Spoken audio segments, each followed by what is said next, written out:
Assalamualaikum warahmatullahi wabarakatuh.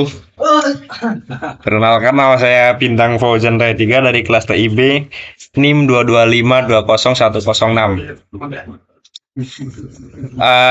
Pendapat para ahli tentang pengertian organisasi dan arsitektur komputer. Tentang pengertian organisasi komputer, Starling.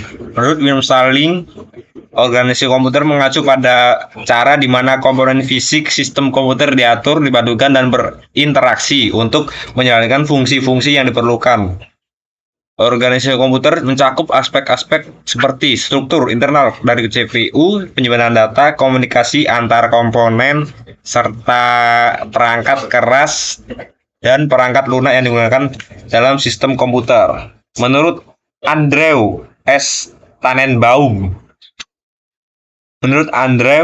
organisasi komputer adalah suatu cara untuk mengatur komponen-komponen perangkat keras komputer seperti CPU, memori, dan perangkat I/O sehingga dapat berfungsi dengan sistem komputer yang utuh.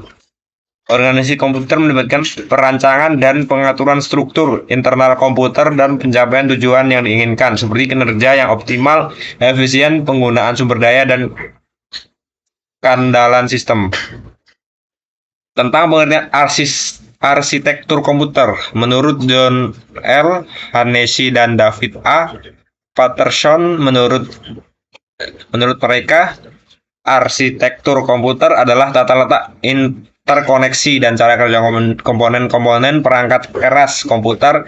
Arsitektur komponen komputer melibatkan desain dan pengaturan komponen seperti CPU, memori, cache, bus, dan perangkat I/O, serta interaksi antara komponen-komponen tersebut dalam sistem komputer. Menurut Andrew S. Tannenbaum dan Todd Austin, arsitektur komputer adalah abstraksi tingkat tinggi dari organisasi komputer yang melibatkan pemodelan dan perancangan sistem komputer dari sudut pandang perangkat lunak. Arsitektur komputer mencakup konsep-konsep seperti instruksi mode pengalamatan, struktur pipelining, dan tingkat kepararelan eksekusi yang digunakan dalam perancangan CPU dan sistem komputer.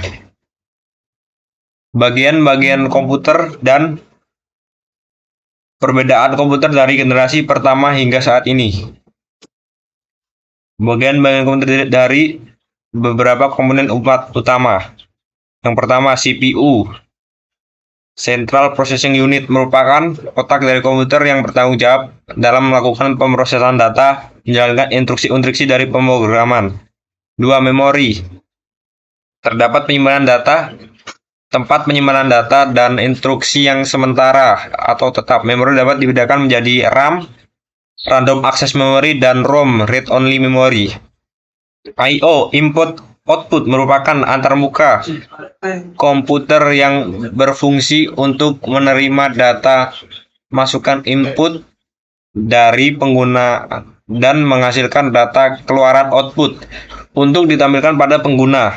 Keempat, bus data merupakan jalur komunikasi internal dalam komputer yang menghubungkan antara CPU ke memori dan perangkat I/O. Perbedaan komputer dari generasi pertama hingga saat ini. Generasi pertama dari tahun 1940 sampai 1956. Komputer generasi pertama menggunakan tabung hampa sebagai elemen dasar dalam sirkuit elektronik. Komputer pada generasi pertama ini besar, mahal, dan memiliki keterbatasan dalam hal kinerja dan keandalan. Generasi kedua dari tahun 1956 sampai 1963. Memori generasi kedua mulai menggunakan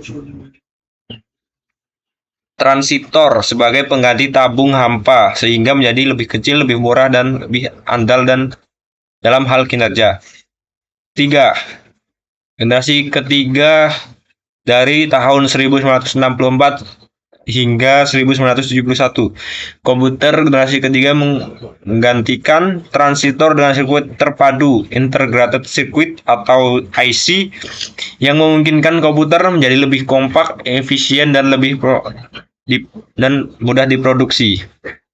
Generasi keempat dari tahun 1971 hingga sekarang, komputer generasi keempat menggunakan mikroprosesor sebagai CPU yang menggabungkan semua komponen CPU ke dalam sebuah chip tunggal. Ini memungkinkan komputer menjadi semakin lebih kecil, lebih cepat, dan efisien.